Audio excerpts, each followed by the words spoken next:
Welcome everybody to Both Sides of the Conversation, Hidden Gem segment. I'm Rico Hamilton, co-founder of Both Sides of the Conversation. And I'm John Henry, co-founder of Both Sides of the Conversation. I want to thank you all out there for watching the platform, for always supporting us. We got some amazing folks on again. Another Tuesday with individuals that's out there beating the pavement, boots to the ground, really putting in the work, really doing what they got to do for the community and really supporting individuals in the community. I guess we'll just jump right on in. Unless, John, you got something for them before we jump right in? No, I'm just, excited to be here tonight and ready to get this thing going, man. We got some spectacular people here. Sorry, the other guy trying to get in. So I'm just going to jump right in. So we got my guy, you know what I mean, from the community, Western Edition, born and raised, Filmo, but he's global. He's doing things in a bunch of places. I admire this young brother. He's doing some amazing stuff. I was able to watch him act. He did an amazing job in acting. He also got a revolutionary mind, very, very, very, very intelligent when he speaks. He knows a lot of information, and he's giving the information out freely to the community, and he's supporting young folks. It's a whole bunch of other stuff, but I want him to get into it, and I want him to talk about more of the stuff that he got going on. My boy, you know what I mean, Filmo native, global Gunna. Welcome on, man. Welcome on. Can you let the folks know all the amazing stuff that you got going on? I first definitely want to thank you for all the work that you do in the community, all your inspirational words that you have, always thinking outside the box. You was one of the first people that I thought of when we thought about creating a segment called Hidden Gems, because you definitely one of the hidden gems in my community. And I thank you for all that you do in the community. I'm humbled by that. Yeah, right now, 4HD, that's the activist side. Right now, what we focused on is getting the PSA out there to really just detail everything that we've learned, and then some tangible acts that people in the community, in the city, in the state, and around the country, and hopefully the world can utilize for us to make a change. You know what I'm saying? Right. So I know you do the acting. So how did that come about? Like, how did you hey, look, I'm sitting there and they like last, Black Men in San Francisco, and I'm sitting in there like, so when I seen you at the viewing, I didn't even know that you was in it. Yeah. At all. Like I was just like, and then I'm sitting there and I'm like, I was just so blown away to see all the brothers that was in there that's from the community. And I think that it really brought something even to the young people to know people that they know actually in that movie. But how did that come about, and how did you get involved with that? Stunning Man 02, he from Page Street, aka Jordan Gomes, but you know what I'm saying, he's a college graduate, so he grew up listening to my music. And he said that the director and the writer, which is Joe and Jimmy, it's based loosely off of Jimmy's life, they were, I believe, in the basement or the garage, and they were just going over the script. So this is maybe like 3 years before it even got shot. And I mentioned him because he was like, if y'all doing a movie about the city, y'all should have Gunna in it. If you look outside of like Tashina Arnold and some other big names, for the majority, it's everybody from the city in there, from Danny Glover, of course, to Jimmy, to myself in the Greek course. You got Jamal Trulove, you've got Milk, all of us is from the neighborhood. So I believe that's that authenticity that they were looking for and they found. So my music is what led me to the movie. I went an audition, and then it was good. Oh, right. But I also, so more recently, I've heard, you kind of like talked on Facebook and you did a couple of videos that I was very inspired by as it relates to holding individuals accountable and, talking about community stuff. So, and then you kind of even went into history, and I'm like, oh, Gunna, he really deep. He deeper than most cats, that I know personally. And with that, I was thinking, like, how do you give that information to the young people or to people that you deal with on a daily basis to try to educate some of those folks? Ever since I've been in elementary, they always call me a preacher, say I'm Malcolm X, I'm Dr. King, you know what I'm saying? So with me, I was raised by my grandmother, rest her soul. She passed away this year. When you raised by, it's traumatic. When you raised by someone who's older, wisdom is almost like that's the gift that they give you. You know what I'm saying? If you got some on point grandparents. So I would say that as I've matured, I realized you talk to those who want to listen. Prior to that, the conversations, I've always talked about things bigger than the block, bigger than the neighborhood. But when you're in the neighborhood, you're on the block, it's certain choices that you make, whether you know it or not, that's going to lead towards a certain path. So even my lifestyle has never coincided with my brain. You know what I'm saying? So all my partners going to tell you, oh man, Gunna been like this. He been talking like this. So I do my best with the youth to talk to them about things that they want to talk about. So usually it start with music, or it may start with a movie, or it may start with how their day went. And then depending on how they respond, I drop a few jewels on them. And then on my social media platform, if you follow me, then you're going to get it regardless. But as far as personally, when I'm in the neighborhood, when I'm on the block and stuff like that, I observe people because, it's different strokes for different folks. Sometimes it go in one ear, out the other. Sometimes it go in one ear and it gets stuck between the two, So you got yourself on mute, I think. Yeah. So, go ahead, John. Go ahead, Rico. I just wanted to jump in there real quick and just say, I kind of got turned on by you from Uncle Damien and Stunner Man. I met Jordan through Uncle Damien as well.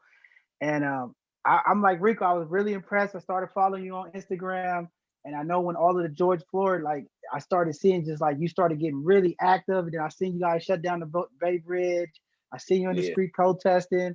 And I started seeing all the young people coming. They was like, man, Gunna. And I was just like, oh man, this is dope. So where did that drive, that fire come from? Because a lot of times the stigma on artists is, they never want to get political, or they never want to, get with the movement with positivity.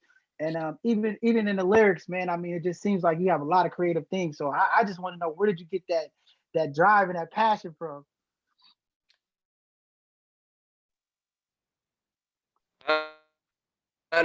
Honestly, it's always been in me, but you said something pivotal as don't tell me it froze. Can y'all see me? That's all right. Go ahead. My Wi-Fi bad? You back. Why am I freezing, man? Okay. I would say that the passion, unfortunately, came from the Ahmaud Arbery situation. I've always had it in me, even in my music, you know what I'm saying? On my skits, on my outros, I do my best to drop a few loves. But unfortunately, man, I was in Atlanta. I got back and I seen the situation with Ahmaud Arbery before I got on the plane. I was in Atlanta. I was just really upset about that situation. And then when I returned, the situation with George Floyd was televised. I didn't watch it. I ain't gonna lie to you, say I watched it. I just saw the beginning. I didn't need to see the end. All I had to do was read it. So it was at that moment, it was actually Jamal Truelove. He's in the movie with me. He had just his case was his conviction was overturned. He was convicted and sentenced to 50 years to life for something that he didn't do. So he was in a group chat. We got a group chat with the last black man in San Francisco. He was like, hey, y'all, let's meet at City Hall on Friday. And I was like, okay. And then went down there, we all met, and it was like they protested in Oakland. And then after that, it was just like really natural instinct because, again, this is how I've been raised behind closed doors, not the street element, but actually behind closed doors. Both of my parents, they're college graduates. All of my family, they're educated, middle class, stuff like that. So I've always known what was going on. But when you're an artist, who want to hear it? Like, let's just be honest with you, you know what I'm saying? Especially post gangster rap. Maybe if I was born way back in the day, maybe at the highlight of hip hop, it would, you have a platform for it. But during the mid 90s, 2000s, 2010s, oftentimes as artists, it's like when you get political, you do ostracize people. And I took a big risk. I realized once I opened my mouth, I was going to lose followers, which I did, but I also gained followers. You know what I'm saying? I also gained people whom I'm appreciative of. But a lot of people's like, nah, man, I'm just coming to your page for entertainment. I really don't want to hear you talk about anything that has to do with blackness, especially, non-black fans.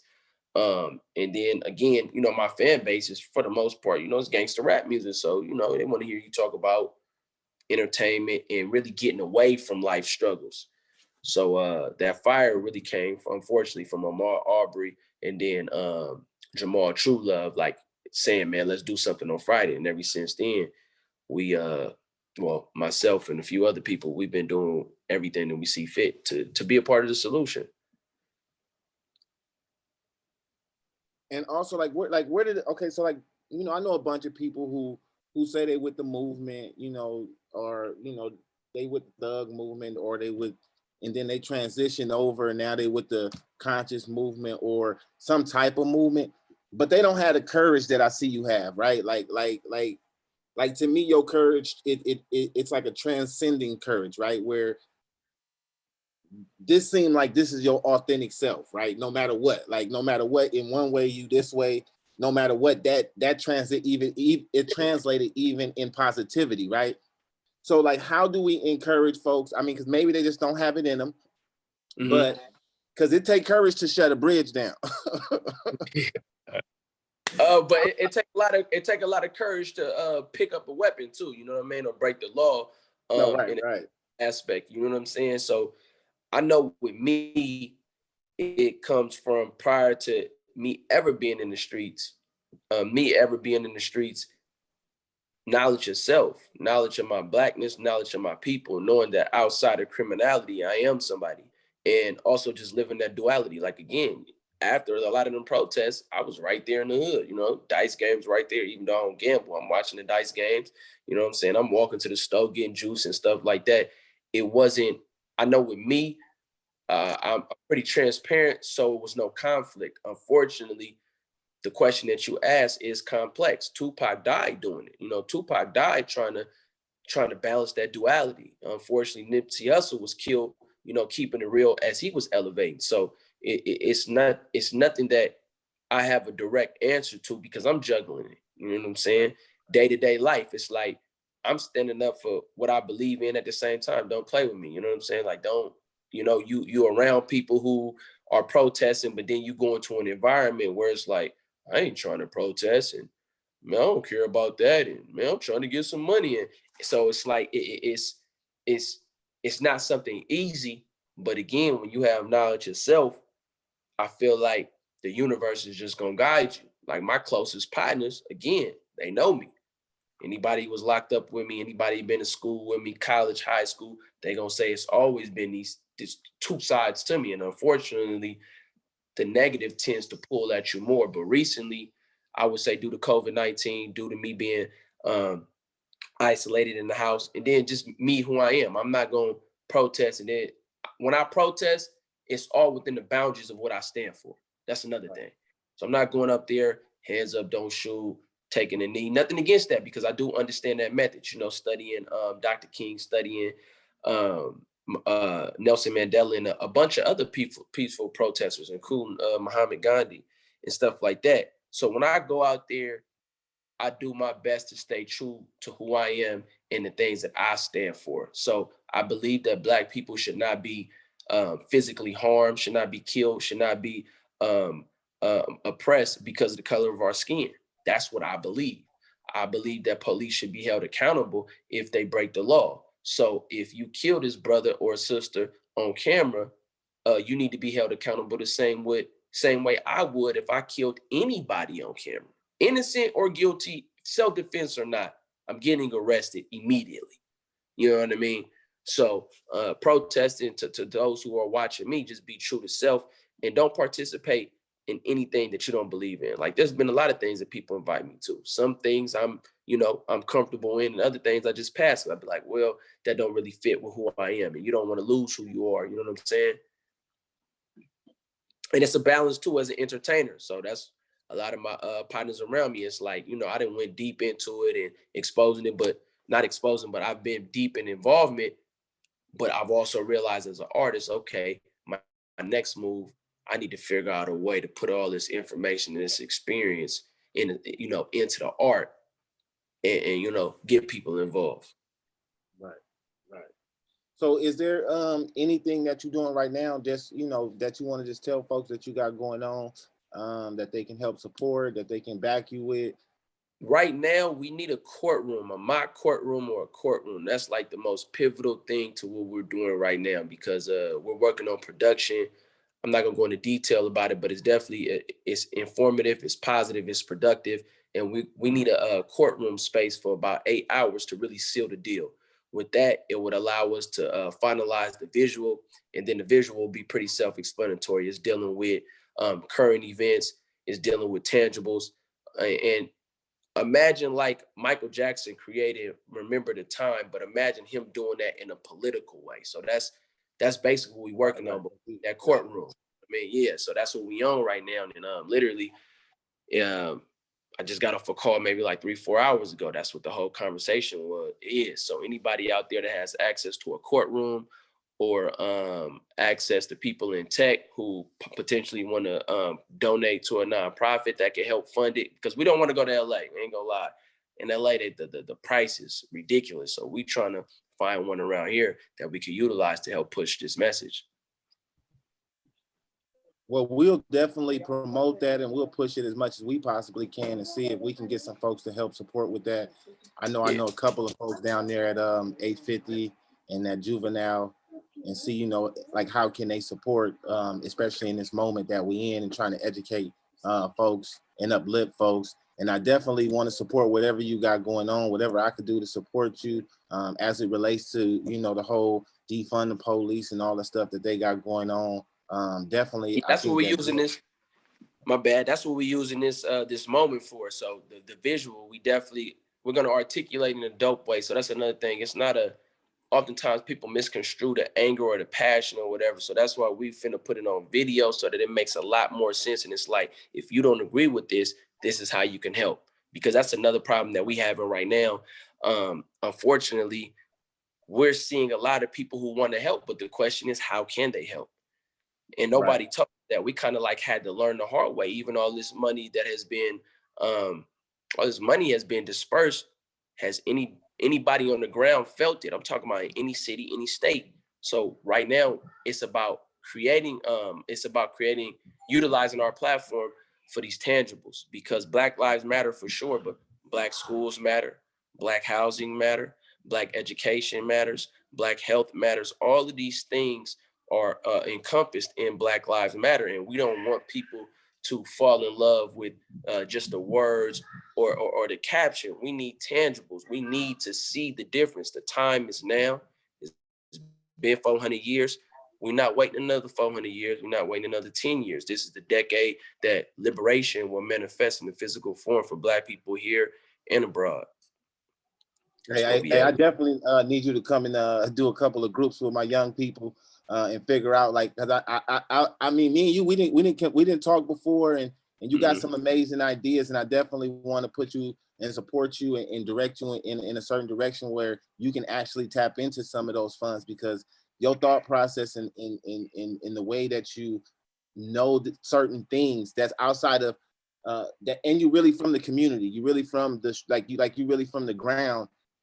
And your effect can be a lot different than the individuals like myself who used to be on the ground, but now I'm not out there no more, and I don't want to be. But that, like, so no, not like that. I'm not I'm not saying it like I'm not saying it like that. But I think like how do we like for real, like even like we're online right now, and I want to say this out in the open, like how do we support individuals who have the best or the most impact on our communities, like yourself, like you're someone who has like super impact in the community, but it's harder for you to go and get access to capital to actually create some or support young people. But then you got individuals who don't have no impact, and they the ones who get the and I see that's why you so passionate right now.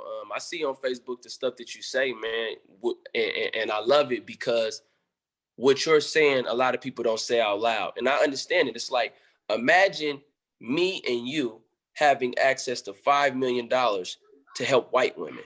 It's going to be kind of strange, right? You're going to be like, well, shouldn't white women have access to helping themselves? You get what I'm saying? Like, shouldn't they be able to speak for themselves? And let's just give another example, or let's just say anybody, Black women, like, we should be speaking for ourselves on behalf of what we know. And what you're pushing for right now is also a question that many of us have asked on the ground. We doing all this work, and it's not about the money. We just don't like the fact that why are they getting the money when they have nothing to do with what's going on, and they don't even care to know. They come with their opinions that are it's like it's rhetoric. You know what I mean? It's like dogma. It's from way back in the day that we like, bro, like you just got that information from like 1940. That's before the civil rights movement. So how do you expect it to work now? And I applaud you for creating this platform and even saying that, because it's not even about age. It's just about people that know.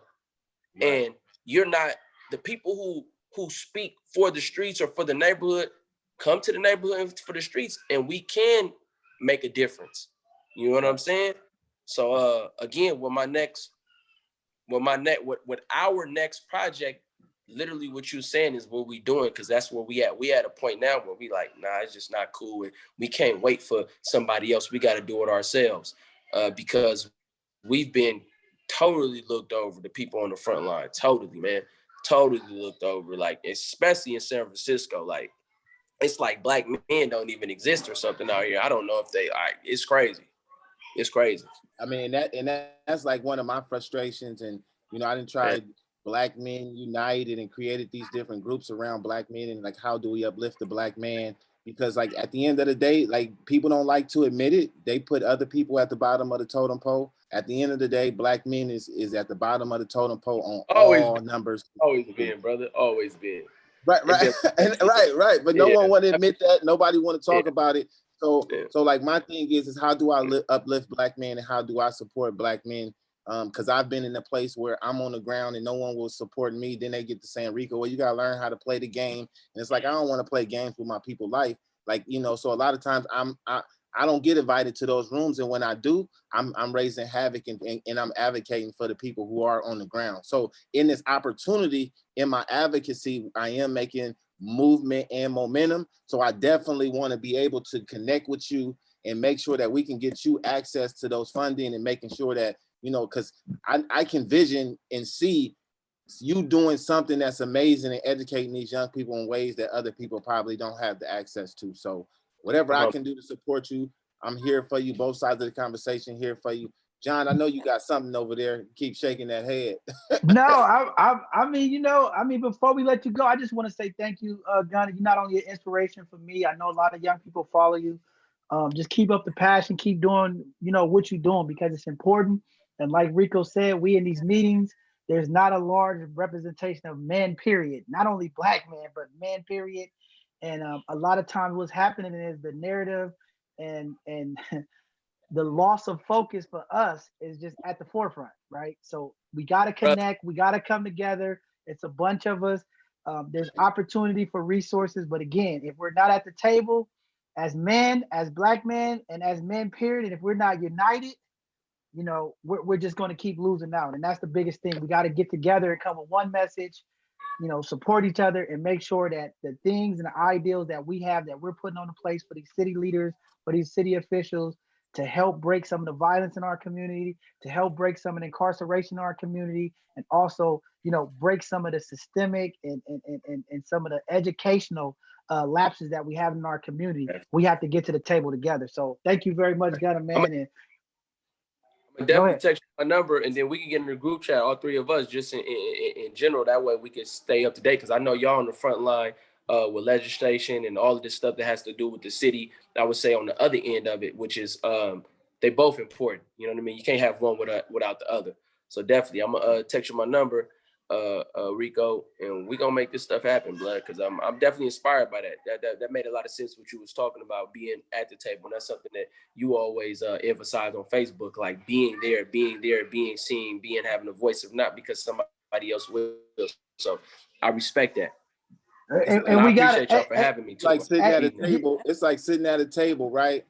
And I know you like you know this, right? So we sitting at a table, and then out of 20 people, you say the actual stuff, and then the other 20 people saying the opposite. Which one is gonna get funding, and which direction they're gonna go in? They go the direction of the people that they think is right. So that's why I always advocate for brothers that's on the ground, regardless of, and I know you very, very smart. You've been to college and everything. So it ain't even about that now. It's just about like, we just need to hear those voices, because those voices is actually how we provoke and invoke real change. Change can't happen from people who perceive what the community look like without being in the community. You have to be in the community, hear the voices of the community actually to gain momentum or even to create something. So that's why I know, like, you come in, you have those conversations, you be part of it. Like, some of them documents gonna have to change because it don't align with what the community really, really want and what we really need. So Appreciate y'all for having me this evening. I'm gonna follow up and text you on Hey, Facebook.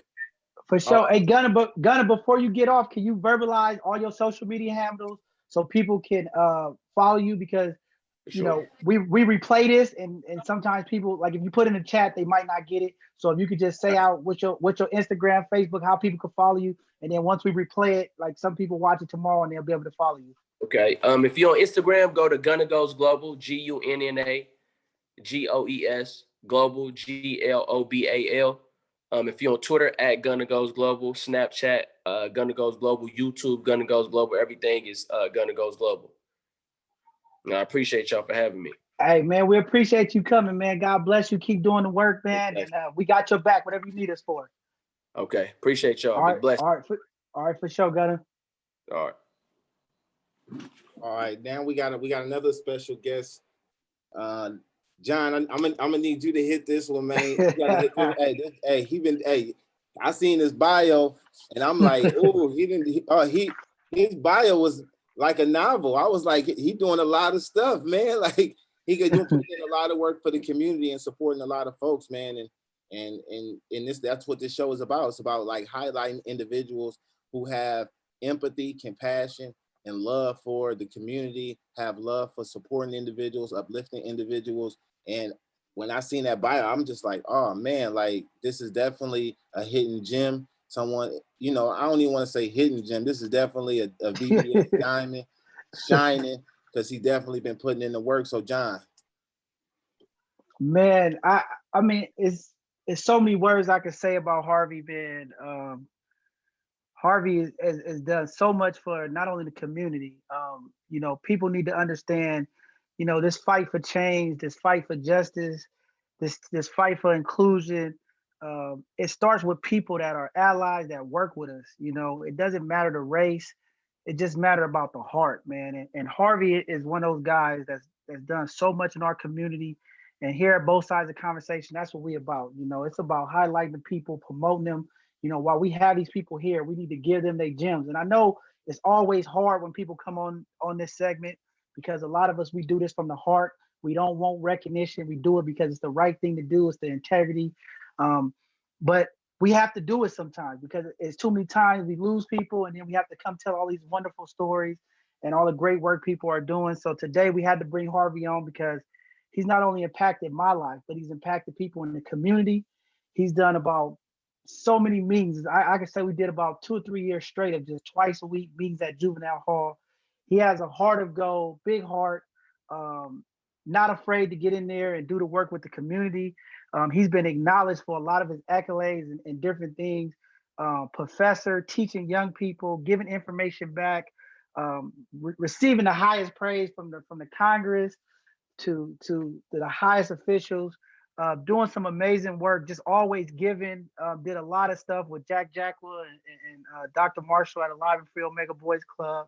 Did a lot for our community, does a lot of stuff behind the scenes that people don't even know, always pushing to make change, always doing things to make stuff better. So I had to bring him on, because this man is not only important to me, as I was involved in changing as a young man into a man. Just seeing him, how he handles his family, how he loves his kids, how he loves the community, was an inspiration to me. Just making me want to be a better father, better grandfather, because he has that. He's that guy with all of the swag. And I'm gonna go ahead, Harvey, and bring you in, and you could tell the people more about you. We just wanted to bring you in, and I know you have a PowerPoint presentation for us that's gonna be amazing for the people. But Harvey, can you come on and just tell the people about some of the amazing things you're doing, and let people know, man, you one of our hidden gems. And when people look in the dictionary and they see allies for the community, for the Black and brown community, definitely your picture should be up there because you're definitely a true ally for our people, man. So I'm gonna turn it over to you, Harvey. All right, John. Hey, thank you so much for introducing me to your organization, and it's just so nice to be re-hooked up with you.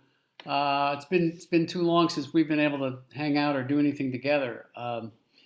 So this is a pleasure in a lot of ways. I've got one kind of program I want to talk to you about is something that I've been involved with for maybe the last 20 years or so, 20 plus years, and it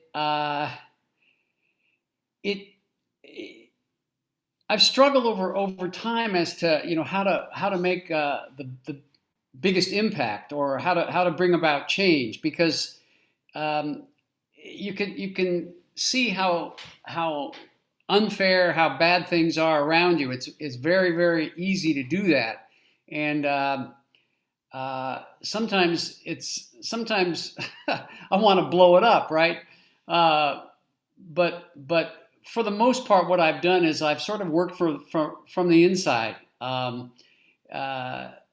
it's kind of interesting because you used the term a minute ago, playing games, or I don't want to play games, and this project I'm going to show you on the PowerPoint is, I kind of thought of it as what I was doing was teaching young men and women of color how to play the game, because the issue of getting on into professional school and advancing, if that's what someone's going to chosen that they want to do, what I found was a lot of folks, John, that we would have dealt with as young people at YGC, as they've gotten older,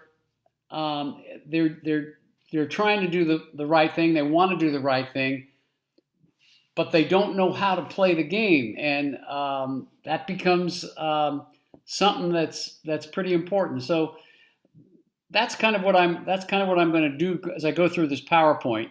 And I thought what I would do is to share some stories of some young people that I've worked with, and use that to describe the program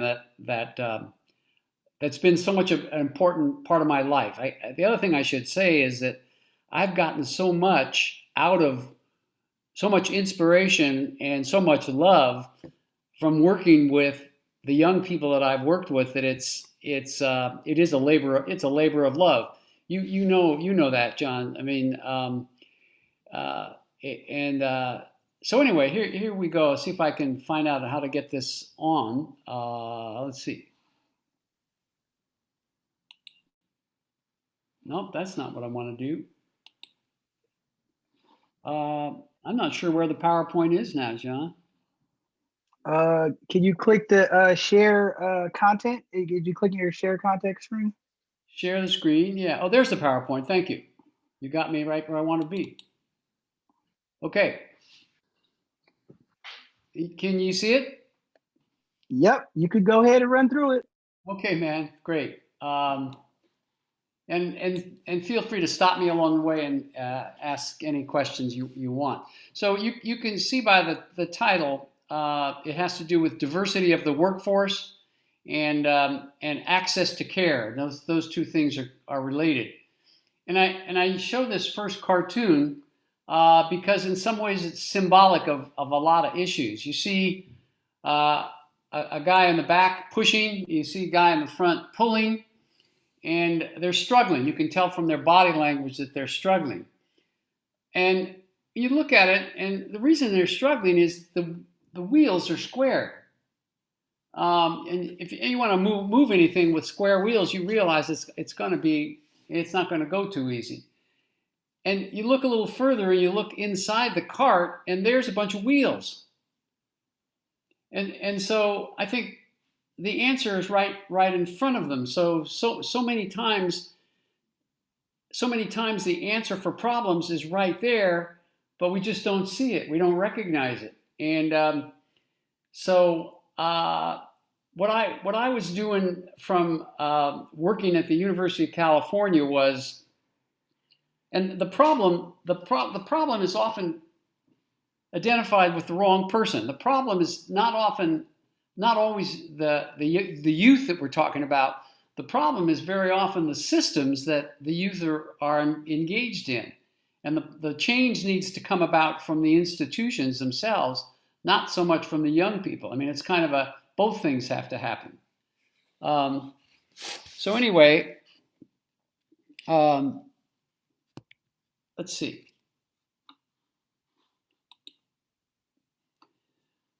So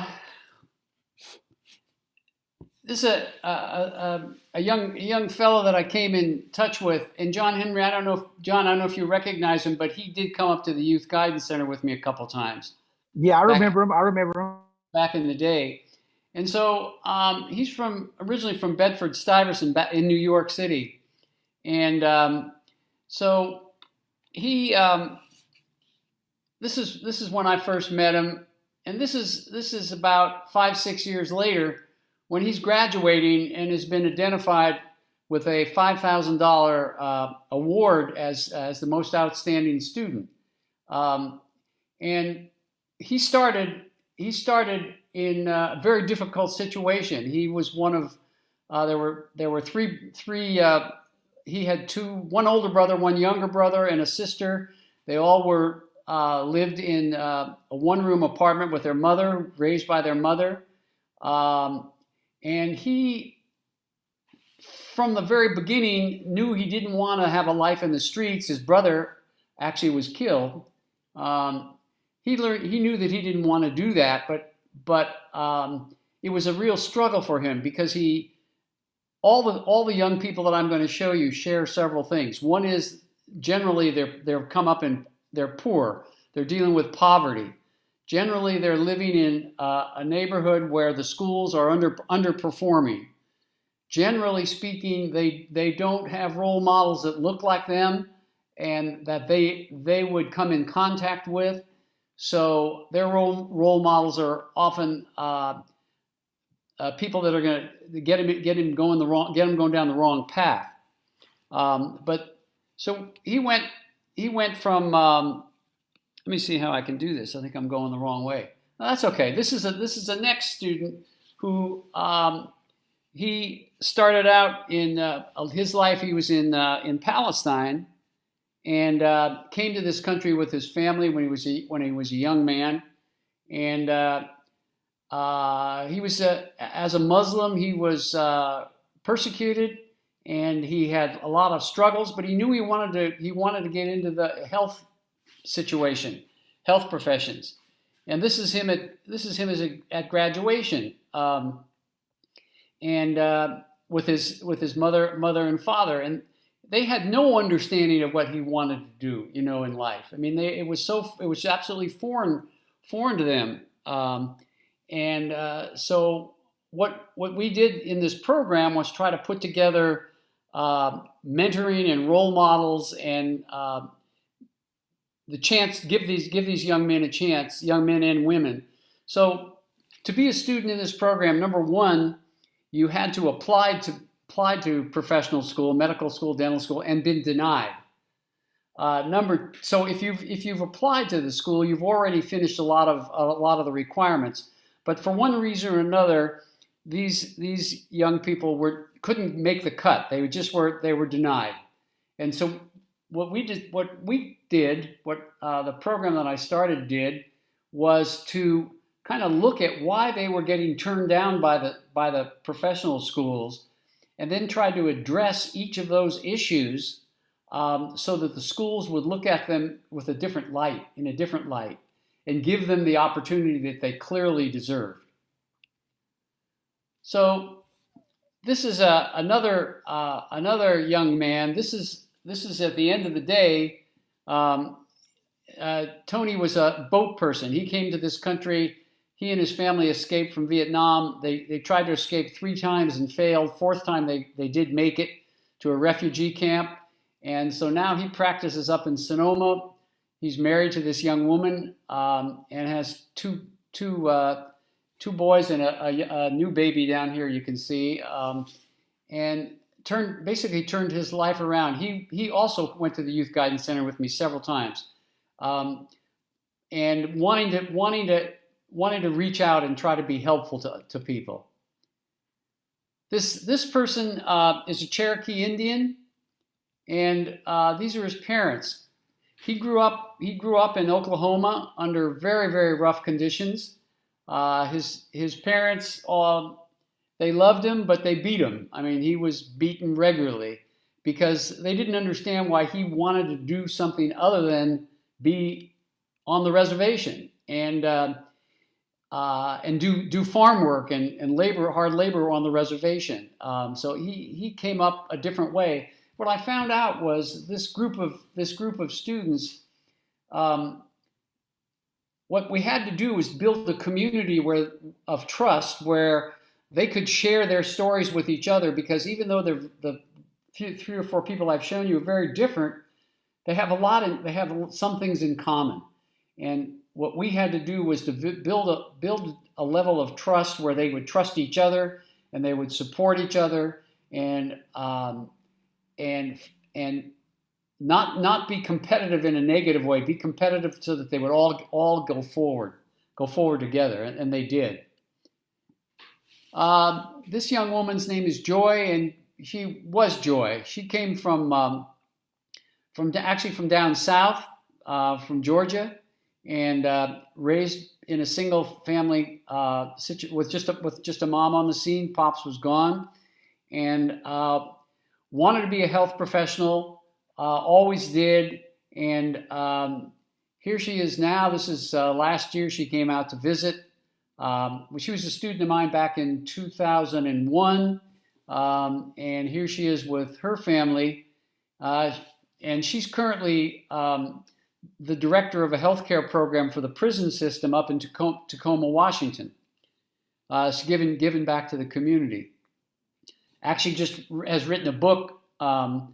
And she had really struggled with her schooling, and once she was given a chance to be in school without having to work full time, that was the other thing that these young people shared. When they went to college, they had to support themselves, and they often had to work long hours and go to school. And it was part of the reason that they didn't get admitted, because their grades were like B's, some A's, and some A minuses, but not enough of those to get competitive. Because even though their grade point was good, it wasn't good enough to get them in. So when we had a program where we had grant funds where they weren't allowed to work, we had money where we could support them, and they took out some loans, but they were not allowed to work.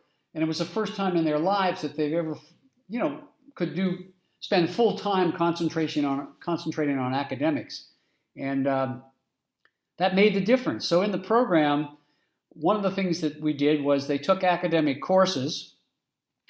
This is a Mexican American woman who grew up in the Salinas Valley and picked lettuce when she was a youngster, alongside her mother and father.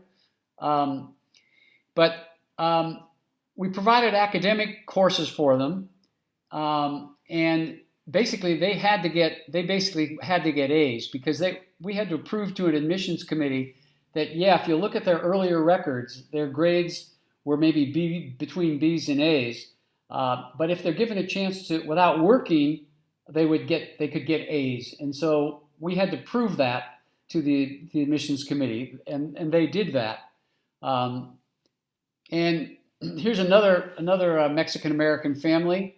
Ozzy, imagine what a proud moment with his father and mother, and a nephew and a niece, for him being graduated from UCSF, after starting also as traveling with his parents in the valley, picking vegetables, fruits, etc., as the seasons would go along. I'm just going to show you a couple more pictures, and then I just want to say a few more things, and maybe we can talk a little bit more. But the fellow on the right side of the screen is from Hunters Point, and he struggled a lot. He struggled a lot. He spent time. He spent time in. He had to go away for a while, get his head straight. Very mixed up family, and one of the things that he had to do was step back from his family a little bit, because what a lot of these students did, and John, you've seen this, they get caught up with things and try to reach out to take care of their family, and they can't take care of their own business, and they have sometimes very hard decisions in order to stay focused on what they're doing in order to be able to help their families and their communities later on. And this is clearly what this young man had to do as well. Just another kind of amazing family. And each of these photographs, these are like family for me. These are lifelong friends. They have kids, and these two met in the program and got married. They're in the reserve now. They have a practice over in San Leandro. This is another Aisha, not Aisha, but Aisha in this case on the right of the screen, and Lucy on the left. And I thought it was a great picture of two young. Well, actually, the African American woman was not so young. She was about, for starting a program, 43 or 4 years old, but always wanted to be a health professional, and hung in there, and finally she's doing that now. She practices down in Kentucky.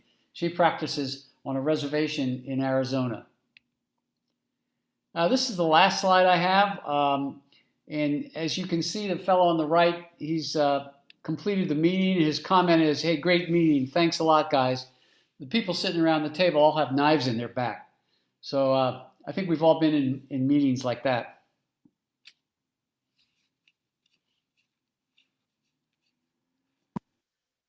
So let me shut down this screen. I can figure out how to do it. If you exit out, if you could hit the exit or escape, it should pull you out of there. There we go. So let me just shut it down, huh? Man, that's amazing, Harvey. I mean, that's why you was nominated as a hidden gem. You know, I work close with you. I've seen the work you've done. I've seen the kids come into the first year of dental school and just excel and take off. And that's one thing that me and Rico, we're about, educating our young people. We have a mentor program where we're working with our young people, and we're trying to promote them to get into the medical profession. We want them to be doctors. We want them to be lawyers. We want to keep their mind off of sports and all the other stuff, and have them focus on other things that can impact the community.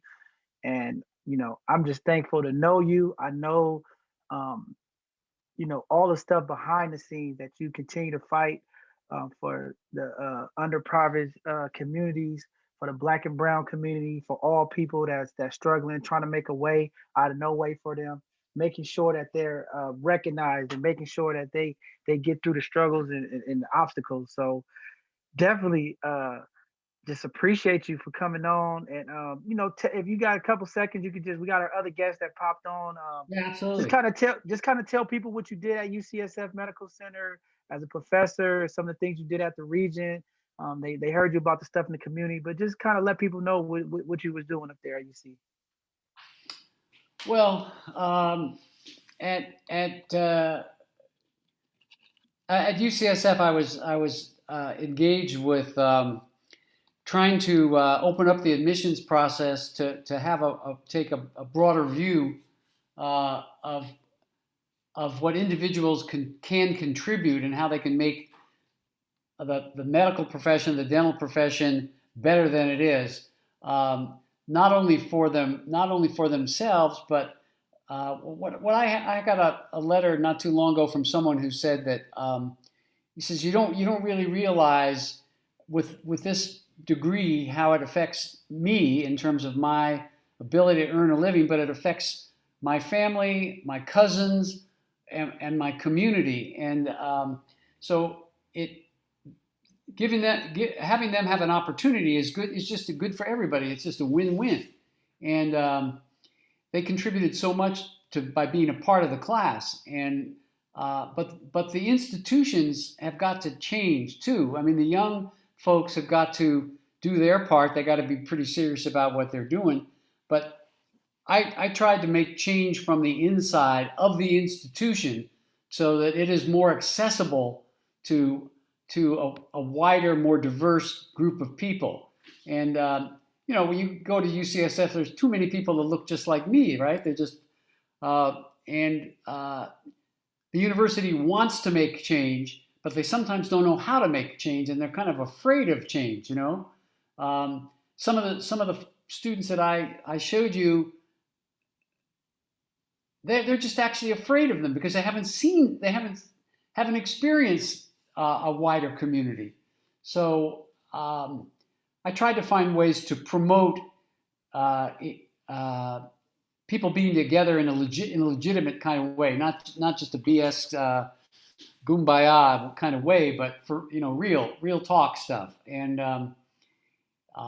it's challenging. Let me just say, it's challenging work because you know how messed up our society is, and how there's so much set up systemically that keeps us apart. So I tried to work from the inside to get things opened up. Provided some clinics around in different places and access to care. And anyway, it's been a great ride for me. It's been inspirational for me. And I say, John, so good to see you again, man. Thanks for hooking me up with your group. Oh man, no problem. Thank Harvey. Yeah, definitely join the group, follow us. We have a lot of amazing things, and definitely later on as we start getting into some of our Sunday conversations, definitely would like to come have you as a panelist and get your perspective on things as we continue to fight for change and progression. And you know, I think one of the ways you talked about that change, where people are afraid to get change. I think the things that you did, Harvey, just taking the time to get involved in the community, coming up to juvenile hall, coming into the community that we don't normally look like, is the start. And I'm always encouraging people, hey, you know, come up here, work with the young people, so that you feel comfortable and you could get in the community and do something. Because I do believe that there's a place for us all. We all have something that we can give back, but we have to be open and we have to be willing to think outside the box. So, Rico, anything else you want to say to Harvey before we let him go and introduce our next guest? No, I just want to say thank you. That's it. I mean, thank you for coming on, and thank you for all the amazing work that you do. And, you know, it takes real courage and, you know, someone who's really intentional, who's trying to change something from the inside to provide opportunity for individuals that most likely or most readily wouldn't have those opportunities. So thank you so much for all the amazing work that you do. That's why we know that you're definitely a diamond. Continue to shine. You have a great evening. Thanks, Rico. Thanks for the words. I look forward to getting to know you and know more about your involvement too. For sure.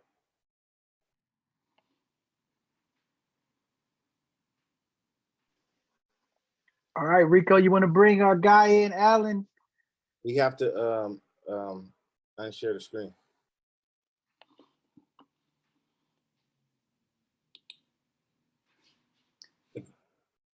Is that me, Rico, you're talking about? Or? Yeah. If you can press the green button at the top where it says you're sharing screen. Okay, so I think it's all the way at the top, all the way. And it's like there should be something green there. I don't have that now. Are you on your Zoom? Let me see. It's at the bottom. Okay, I got it, man. There we go. There you go. Thanks. There you go. All right. So thank you so much. Now we're gonna get into our next person. This person I've been knowing for a long time. He's my brother, also from the community.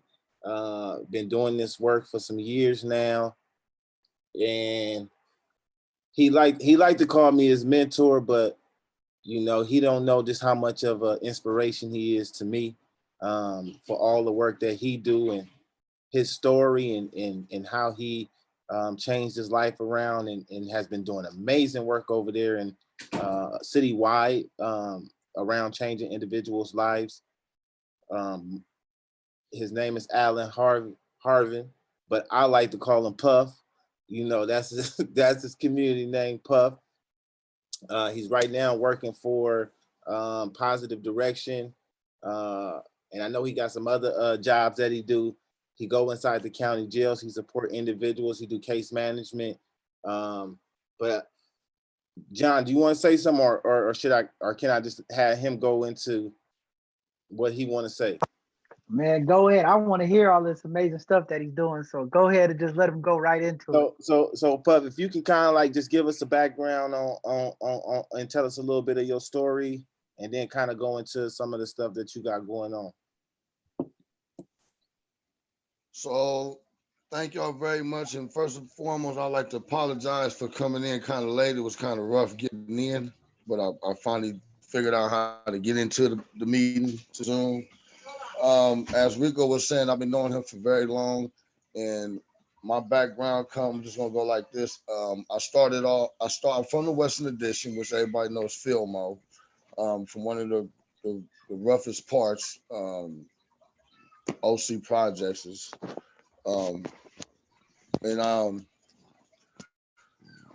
So from the beginning of my life, you know, I just like been brought up in the environment of crime, criminal, you know, drugs and stuff like that. So I knew what life was about for me for a while because I didn't know how to have a childhood. So yeah, growing up in there, and then, you know, in and out of incarceration, been in and out of jailhouse, in and out the penitentiary, county jail for drugs, alcohol, violence, gun, whatever you want to name under the sun. I have been a part of it. And like over like Rico's been in my life, but like about I'm going on 5 years now, clean and sober. I'm in recovery. So like 5 years ago, I just really wanted to change my life. I just wanted to do something different. I took Rico and that people know Uncle Eli. I took him on a roller coaster. You know, you go in jail. You know, you say you want to. I'm ready to do this and get my life together. But you know, in and out going to programs. I've been to Walden House. I'm alumni from Walden House, better known as Health Right 360 now. But like I say, as time went on for me, I got fed up and tired of just going in and out of jail and being on drugs. I didn't know. All I know is that I wanted to stop going to jail and getting off drugs. I didn't know which way my life was going to go. I just know I just couldn't keep doing that. And as I really started doing this, want to get myself together, and Rico been right there with me through this, and my family and my support, because I had a lot of, I even had deputies, I had COs and everything that believed in me in jail. I went into the programs up in there, and and they just kept believing in me, my family, but I wasn't believing in myself. But I'm kind of like nervous, so I know I'm kind of like all over the place. Cause it's like first for me. I ain't talked in a while doing this, talking about this stuff.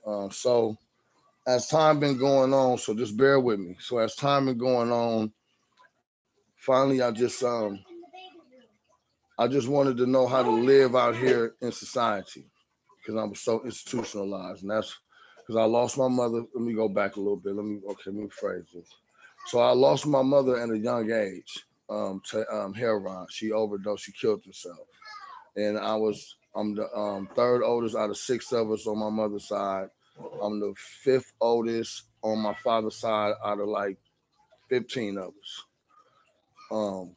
So me and my mother was very close. And I found my mother passed. I found her dead, you know, in the room in our house at like 10 years old, like 10 and a half years old. And ever since then, I've just been on a roller coaster. Like I just didn't want to live. You know what I mean? I wasn't going to take myself out, but I just wanted somebody to take me out because I lost my mother. I lost my best friend. I lost everything to me. And unconsciously, I was on that page of destruction. And whoever was in my path, they was going to get it.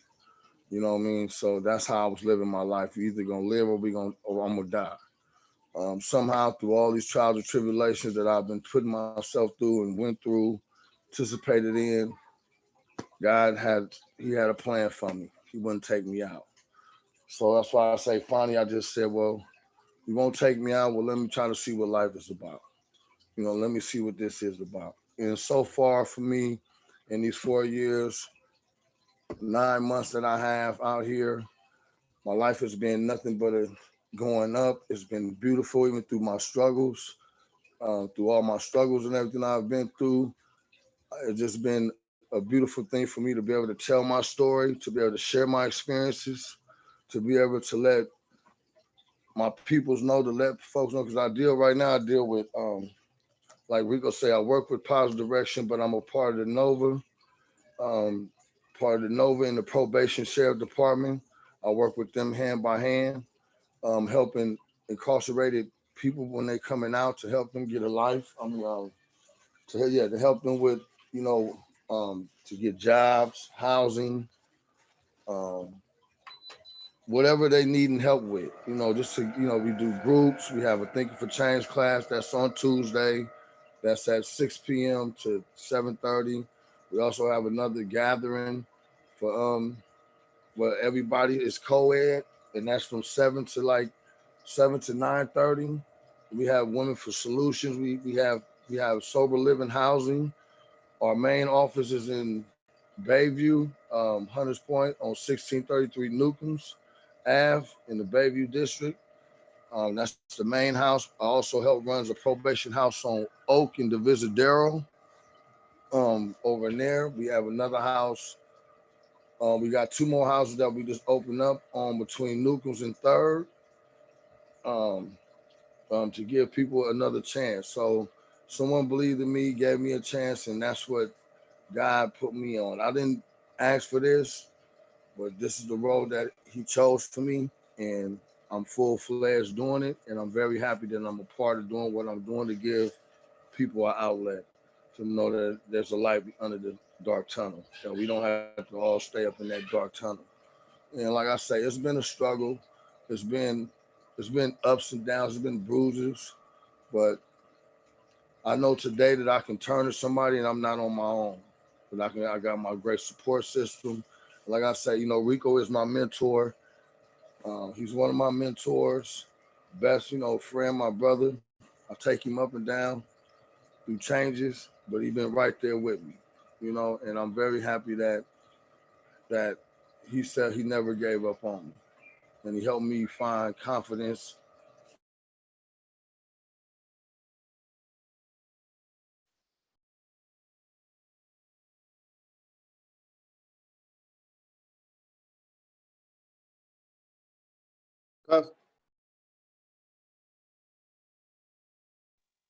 I'm right here. So I'm very happy that I'm a part of something positive, to show positive things in life. And like every day, I'm still learning. I'm still learning how to participate in life out here, how to do it out here, how to be an instrument, how to be a beacon for someone, for my youngsters out here, for my oldest, for men and women. And yeah, that's basically what my job is. Basically what I do out here. Well, I just want to commend you on the amazing job that you've been doing. You my brother. You someone that I love and really, really care about. And I'm happy to have seen the full transformation, the full metamorphosis that you had went through, to become the amazing butterfly hidden gem that you are, doing all the amazing work that you're doing. We only keep what we have by what? Giving it away. By sharing it. And I see that you share, and I see that you're giving it away, and you support other individuals. And keep up the amazing work. Every opportunity I get to highlight you and let you know you're doing some amazing stuff, I am gonna do that. So keep up the amazing work, brother. I love you, and you're definitely a hidden gem for our communities. Thank you John. very much. Man, I want to say very inspiration, my brother. One of the things that I want to say is, the courage that you have to come out and speak about it. In our communities, typically what happen is we don't hear the stories, right? We hear the success, we see people succeeding, but we don't hear the turmoil. We don't hear the, as they say, the dirt that's been thrown on us to get out of that quicksand to come up. I just want to commend you and thank you for coming on and sharing that story, because see, what a lot of times what me and Rico believe here at both sides of the conversation is through communication, there's healing. And your testimony right now is powerful for somebody out there that might be struggling, might be going through something, right?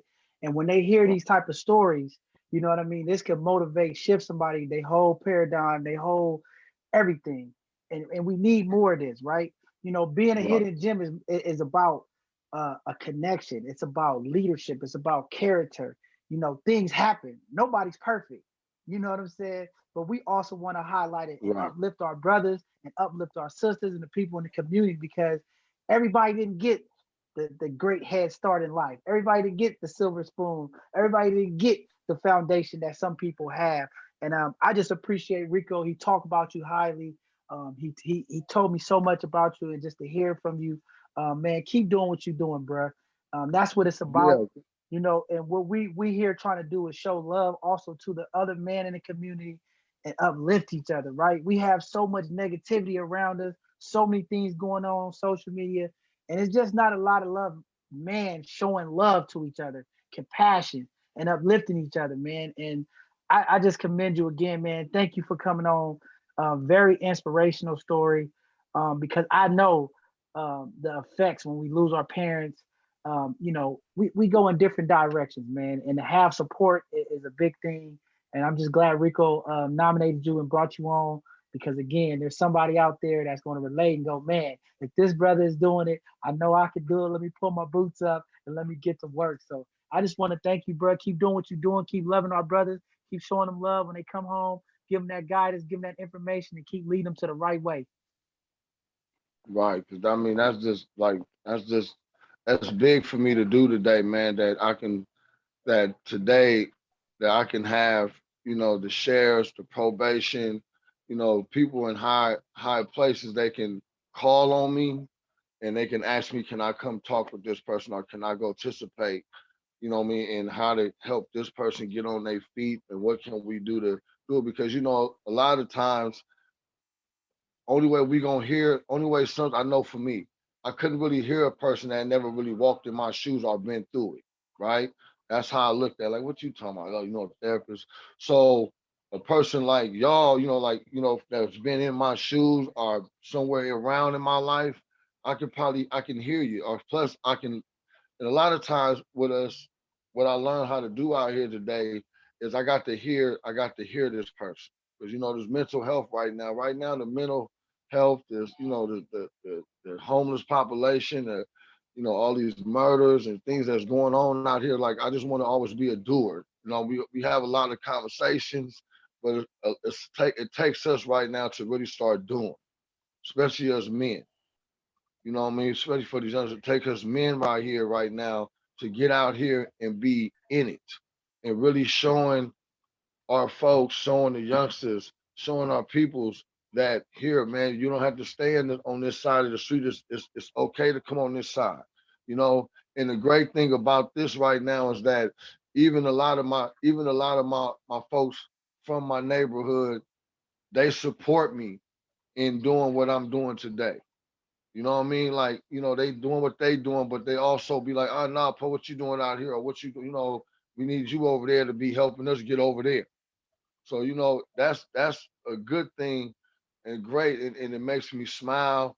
You know what I mean? It put a tear in my eye, but it makes me smile more because it's not just from, people that's in recovery, people where I work with, but also my folks that's out there in the streets. Like, they want to see me be this beacon. They want to see me be this light to get with our youngsters. Because, like, sometimes every Saturday on the weekends up in our Jets and OC, we'll throw barbecues, we'll throw little block parties, a little something like that to bring everybody together, not just in our Jets, but for everybody in the whole Western Addition to come through, or wherever you at. You can just come on through, man, and show these youngsters that we can still get along, that we can have fun in the community. Because, you know, right now, you know, kids can't come outside and, you know, they're scared to come outside or things like that because all the stuff that's flying. So we just really got to get out here. And I'm just so happy to be a part of an organization. And I started with Raw Talk. You know, as everybody know, we started with Raw Talk to be to have some people they can have a place where they can speak and where they can just be them and they can tell what their feelings is without being judged. And that's what basically what my conversations be with anyone that I have conversation with. I want them to be able to just talk and talk their feelings and be themselves and let me know wherever I can do to try to help them, support them in that, and let them know that they're not alone. You're not alone in this walk. You're not alone in this darkness. You know what I mean? You ain't the only person that's been touched or hurt or, you know what I mean, going through this and lost a loved one or lost a person that you care for. You know what I mean? I can't say that I understand everything that the person be feeling. And, you know, they feel their feelings, but I can let them know that you're just not alone. I just want them to have a place where they can be comfortable because that's what I had. I had people around me and I still have people around me that help me to say, that I can be me, that I can call Rico on the phone and vent and go there with him about how I'm feeling today if I don't know what to do. Because every day this is a learning experience for me. You know, how to deal with my feelings and emotions, or how to learn what to do in this field if I don't know what to do. And that's what's so beautiful. And I'm so happy that y'all started both sides of the conversation because this is something that we really need to have going on, man. So I'm very proud of y'all, man, putting this together, and it's been doing very great. I'm always looking at it, and I share it every week, you know, every day, every chance I get on my page and stuff. So, you know, man, I'm happy, man, and I've been wanting to get on this for a while, and I know it was hard for me to do it, but I got here, and I'm happy that I'm here. Thank y'all very much. And Rico, you know, man, I'm just proud of you, brother. You know what I'm saying?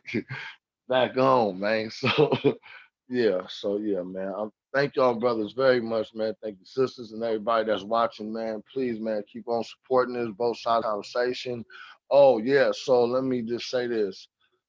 So I'm gonna be starting me and my podcast. Um, Hopefully, I get it off the ground by bringing it into New Year's, but I really want to start it by December, and it's called Positive Direction City Life, and we'll be located in the Bayview district, right there on Oakdale and Third, and I'll let everybody know what's going on. Know when we really get it going. But yeah, I'm about to get the podcast going where I can give us a voice, man. You know, just like And no, y'all no, giving a voice. no, I know no that's gonna be problem, nice. man. Go ahead, Yeah, I was John. just, no, I was just saying, yeah, man. Make sure when you're ready to launch, definitely come back on, and we'll help promote your show, get people watching. You know, that's why me and Rico started both sides of the conversation, man. We wanted a safe place that people come in, talk about whatever it is. That's why we had these Sunday conversations, these conversations about being real, what's going Right. on in our communities, and letting people be able to have the space to say what's on their mind. You know, one of the things me and Rico stand by is we are not the church. We know in the Black community, a lot of times what happens is when things get serious or the situation get intense, you know, our city leadership, they want to go have a meeting in the church. And as soon as somebody get passionate or get a little upset, they want to take the mic from them and, you know, move it on to the next person. So what we wanted to do was make this space where you could Right. feel comfortable. Right. You could speak your mind, say what you want to say in a respectful way. You know, we got to keep it where it's respectful, but definitely we like to have that Right. dialogue. And it's been good, man. I thank you for supporting and sharing. And we're gonna do the same thing for you, man. And just keep doing the great things you're doing, bro. More blessings is coming your way. All right. Love you, bro. You keep All right. up the Thank amazing you very work. much. Thank you, Harvey. Thank you, Puff. You guys are so amazing. Continue up the amazing work that you guys got going on. Puff, I definitely want to bring you back on one of our segments for our Sunday chat around addiction and the different models around addiction and does they help the Black community, like harm reduction, abstinence-based programming, social model programming. And I want to hear some of your opinions and maybe bring some of your expertise and your experts that you have, like Craig and those folks on the platform. Also, Harvey, we would love to have you on the Sunday chat. definitely talking about institutional change and how can we provoke institutional changes within not just the like school sector, but also what does it look like far as private sectors and other institutions. Because I know you got a bunch of ideas around that, and it would be good to have you on that show to talk about that. So thanks everybody out there for watching both sides of the conversation, Hidden Gem segment. I'm Rico once again, and this is my guy, John Henry. and don't forget to watch Thursday. This Thursday, 6 p.m. Okay, go ahead, John. Go ahead. You want to take my shine? Look, you want to take my shine. No, Go ahead. I'm just trying to make sure you get the information right. You got it. Go ahead. Don't forget to follow us this Thursday for our Educational Thursday. We're going to have Rhea Cotton. She's a realtor coming back on. She did a presentation 2 weeks, giving us the baby steps in home buying. This week, she's going to come back and do a PowerPoint presentation. She's going to educate the community on contracts. Once you find a house that you want, the contract process, how it looks like, stepping through it, and making sure that people understand it so that no one's being taken advantage of, and just making sure you understand the whole contract process and finalizing your home buying process. And then Sunday, we're going to have a follow-up to part 2 of our conversation. Last Sunday, we had Shaman Walton, District 10 supervisor, on here talking about the policies and things that's changing. This Sunday, we're going to kick off our 2 weeks of getting ready to vote, having conversation about propositions. Definitely, we want to get some amazing panelists out there. So if you have a background in some of these propositions that you're promoting or pushing, and you have some education behind it, please reach out to us at both sides of the conversation at Gmail. We would love to have you come on as a panelist and educate our people about the propositions and really breaking them down so that people understand, and we can make it easy for the people that's going to the voting polls to really understand what these propositions mean, and why we voted yes or why we voted no. And we just making sure that we get everybody ready. I know the voter registration ended. I hope everybody was able to make it and get their voter registration cards in. We got an amazing voting process that's coming up in 2 weeks. And we just looking forward to seeing the outcome of how people feel in our country. There's a lot of change, a lot of shifting. And, here at both sides of the conversation, we will be on both sides of the conversation for these next 2 weeks when it comes to these voting and these policies. So for me, you don't know who to vote for. If you don't know who to vote for, write Rico in. Y'all have a great one. That's both sides of the conversation. We out. All right, man. Was that a good one, John? See you later, man. In the live, Rico. I already did. Okay, stop the recording.